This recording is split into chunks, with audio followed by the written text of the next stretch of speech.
cérémonie commence au garde à vous. Deux garçons de bateau, lequel restera dessous.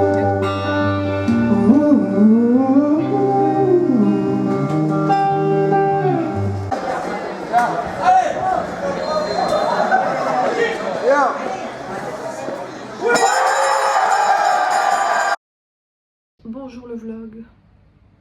J'ai cassé ma tasse.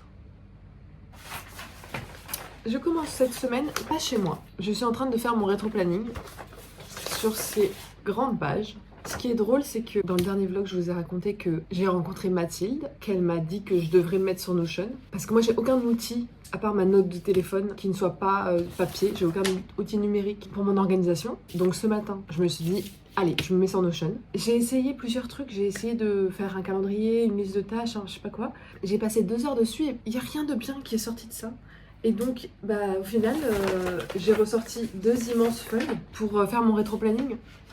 Donc c'est un peu drôle. Là, il y a chaque case, c'est une semaine qui me reste avant la vente. Je me suis donné une date de vente dans ma tête en octobre 2026, à cet automne. Mais je vous la dis pas encore parce que je ne sais, c'est tellement flou pour l'instant. C'est approximatif. Donc c'est un peu drôle. Mathilde, si tu vois ça, je suis désolée. Pour l'instant, je n'arrive pas avec Notion. Et ça me prend la tête de faire ce planning.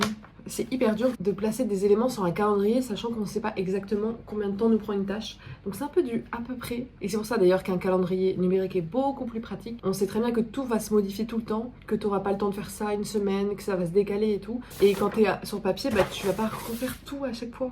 Pour l'instant, j'ai une semaine de vacances prévues en août. Et j'aimerais beaucoup ne pas travailler pendant cette semaine. Et justement, quand je reviens, j'aimerais relire ma BD d'un regard neuf et faire les dernières corrections et me lancer dans la collection de papeterie. Pour l'instant, c'est ça que j'ai noté. Parce que je me dis, après une semaine de rien, peut-être que j'aurai plus de jus. Bon, voilà ce que je fais là. Il me reste plus que 10 pages à dessiner. Donc normalement, en 2 semaines, ce sera fini. Voilà. Je suis en train de faire ma planche du jour dans le lit de mon copain. Je suis en train de dessiner une fête.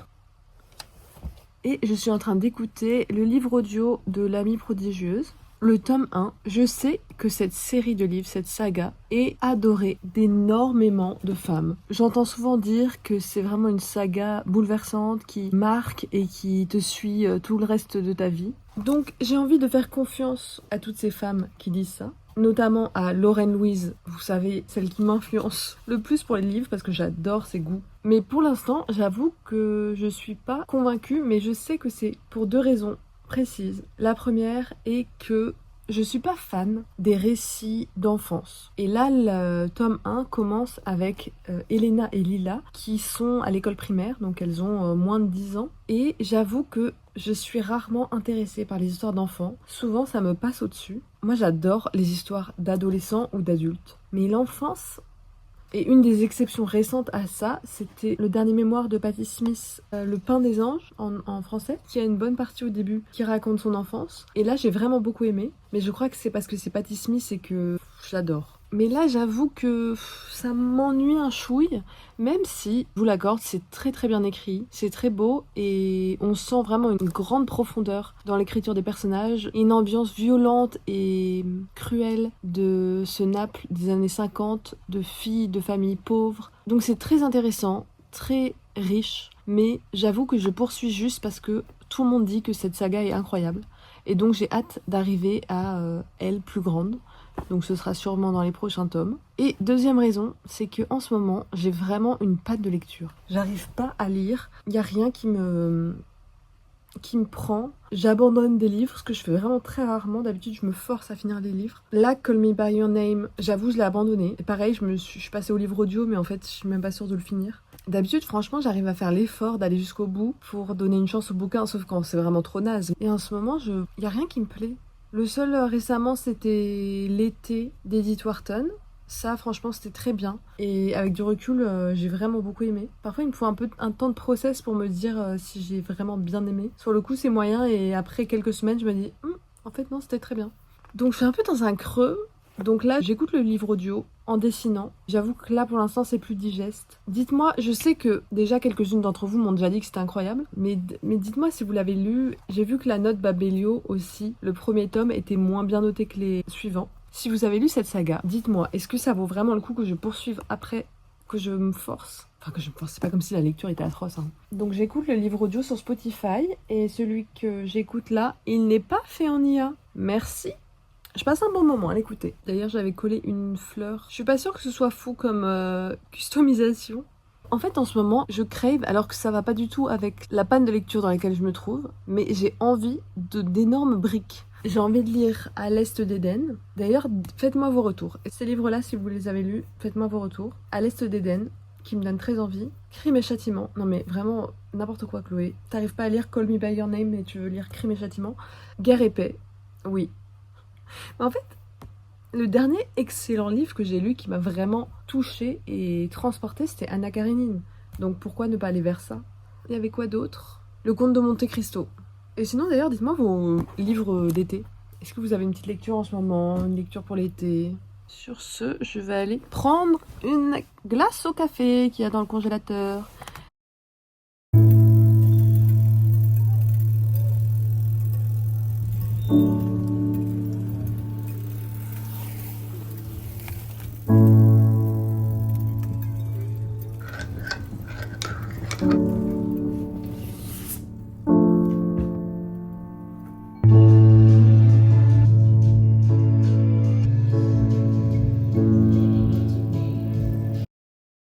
J'ai trop envie... Il est nul ce plan là.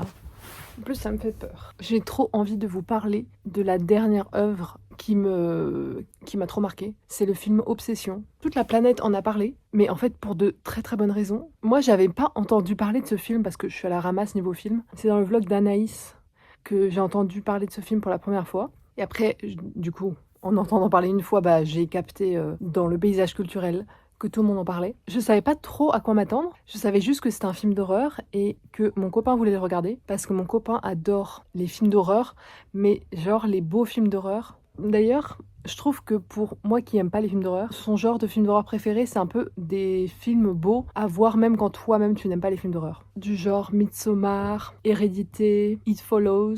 Récemment, j'ai aussi vu Pearl et que j'ai adoré. Enfin, c'est pas du tout récent, mais j'ai adoré. Et c'est pas trop film d'horreur, mais quand même un peu. C'est quand même horrifique. Et d'ailleurs, l'actrice de Obsession, j'ai vu que... Parce que du coup, dans mon algorithme, il y a que ça. Et j'adore. J'ai vu que l'actrice... Elle s'était inspirée de l'actrice d'Hérédité et de l'actrice de Pearl pour son personnage à elle. Mais en gros, si vous n'avez pas suivi, c'est une histoire très simple. C'est un mec qui est à fond sur une fille, mais qui ose pas lui dire. Et il tombe dans une boutique ésotérique sur un petit bâton qu'on craque en faisant un vœu. Et il s'avère que le vœu va vraiment se réaliser. Il fait le vœu que la fille l'aime plus que tout au monde. Donc le vœu se réalise et elle devient folle de lui, mais genre folle, folle.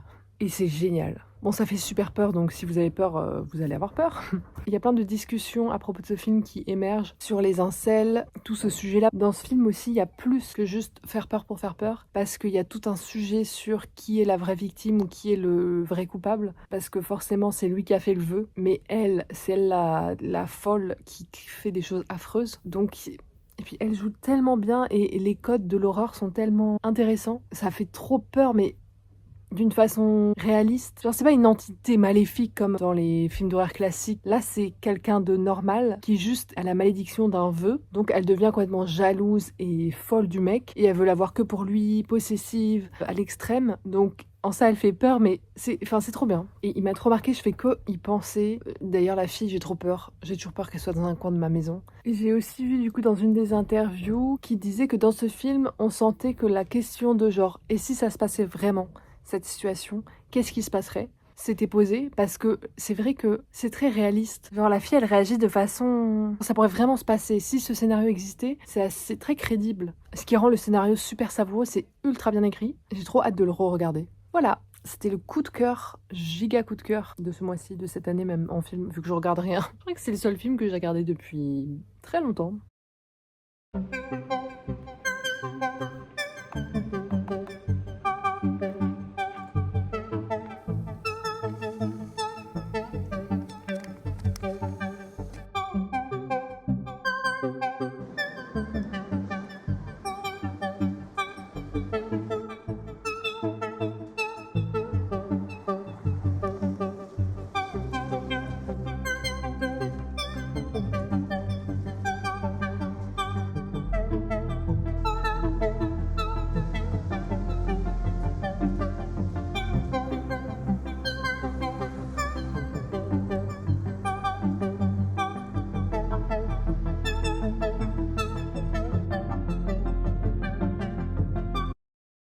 Ça y est, je suis de nouveau chez moi après avoir passé la semaine chez mon copain. Nous sommes enfermés, c'est la canicule.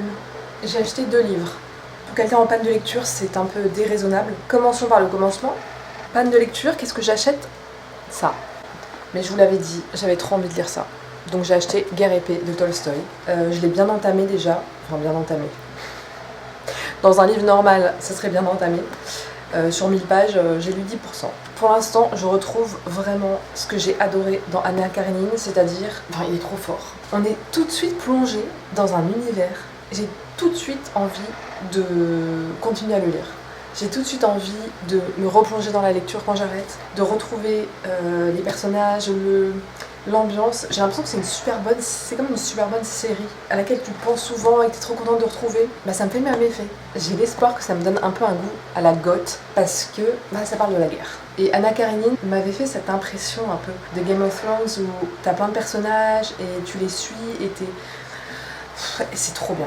Le seul truc qui peut être difficile, c'est le nombre de pages. Ça, je comprends, c'est affreux. Et le nom des personnages. Parce que c'est en russe, donc nous, on n'est pas trop habitués. Et en plus, chaque personnage a au moins 3 surnoms différents. Donc il faut s'habituer à ça. Et il y a énormément de personnages, donc il faut s'habituer aussi à lâcher le truc et se dire ok, c'est pas grave, je vais pas savoir exactement de qui on parle tout le temps. Et au fil du roman, les personnages les plus importants, on va les cerner et on va s'en souvenir. Donc il faut un peu le lâcher là-dessus. Mais sinon, c'est génial. Donc je me suis dit, je vais me concentrer sur lui cet été. Et puis voilà. Et ensuite, j'ai trouvé par hasard dans une librairie et je me suis sentie obligée de le prendre parce que je le trouve rarement et j'avais eu très envie de l'acheter quand j'avais vu sa sortie. C'est Swiftie, une métamorphose de Paula Ringer ou Ringer, peut-être Ringer vu que c'est une Canadienne. Et en gros, c'est une fiction politique sur une Canadienne qui quitte Vancouver pour aller au concert de Taylor Swift, le Eras Tour. Et donc elle fait un road trip pour aller à ce concert. Et donc je comprends que c'est une sorte de journal de ce road trip, mais version autofiction. Donc ils disent que c'est marqué par l'influence des road movies, que c'est féministe, que ça parle de plein de sujets des États-Unis, genre misogynie, homophobie, extrême droite, droit à l'avortement, etc. J'avoue que le mythe américain m'a été vendu depuis petite et je suis tombée dedans aussi et ça m'appelle, même si je sais que ce n'est que fantasme.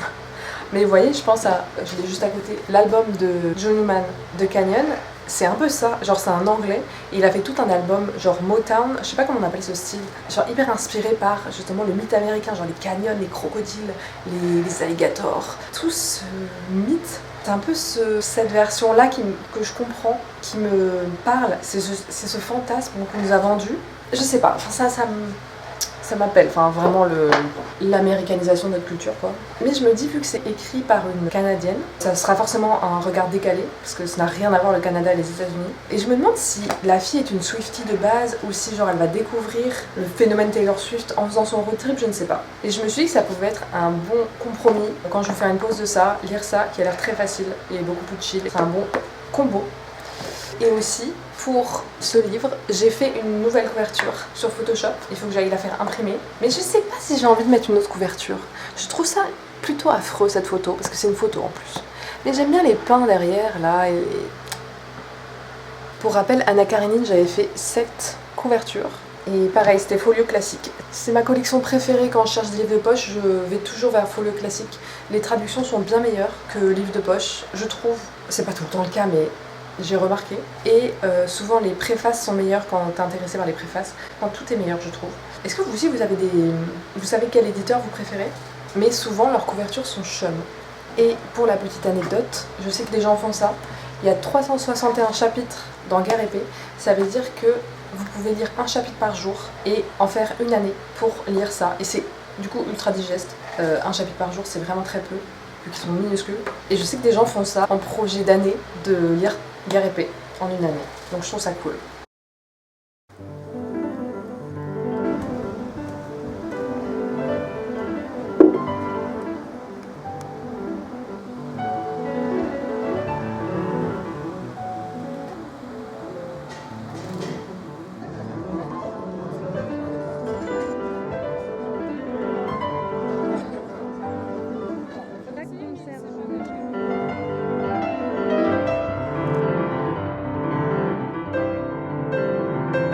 J'ai fait un truc super spécial. Aujourd'hui, là cet après-midi, je viens d'en rentrer. J'ai rencontré Jeanne, qui est une créatrice de bijoux. Ça me fait toujours trop plaisir de rencontrer des nouvelles têtes Et des gens créatifs comme moi, c'est un peu des collègues pour moi, entre guillemets. Elle m'avait contactée parce qu'elle voulait m'offrir un bijou. On s'est dit qu'on allait se rencontrer parce qu'elle est à Paris aussi.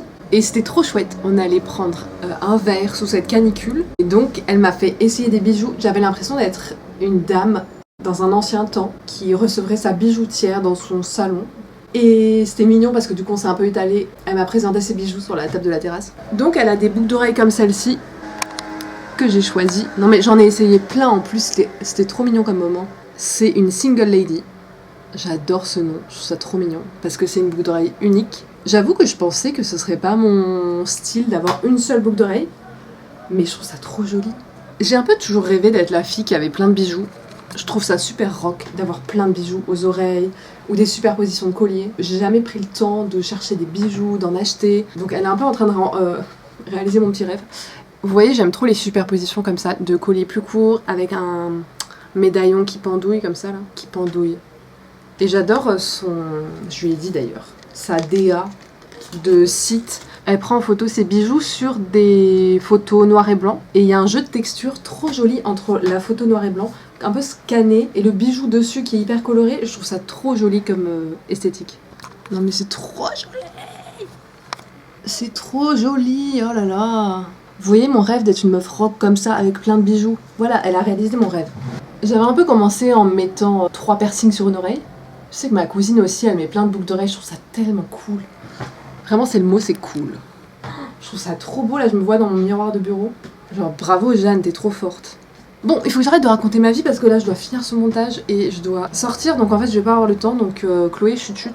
Je vous souhaite un super dimanche. Et on se revoit, comme d'hab, le dimanche matin. 10h. Voilà. See you on stage, mes rockstars. Bye bye. Moi aussi, je suis une rockstar avec mes bijoux maintenant.